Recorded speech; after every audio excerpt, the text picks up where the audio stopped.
એક ભાઈ દેખતા નહોતા, જરા સુરદાસ હતા, અને કાંઈક રાજાના વાંકમાં આવ્યા અને રાજાએ દંડ આપ્યો. એનો રાજ બહુ મોટો, રાજ્યનો મોટો કિલ્લો.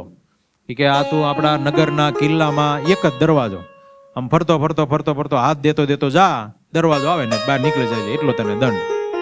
હવે થયું એવું, ઓલો ભાઈ નીકળ્યો અને આ લોકોએ, રાજાના માણસોએ બરોબર દરવાજાથી આમ રહીને ત્યાંથી ચાલુ કર્યો. થાતો થાતો આખો ફેરાવો ફરીને જ્યાં દરવાજો આવ્યો ને ત્યાં મચ્છર કાઢ્યું.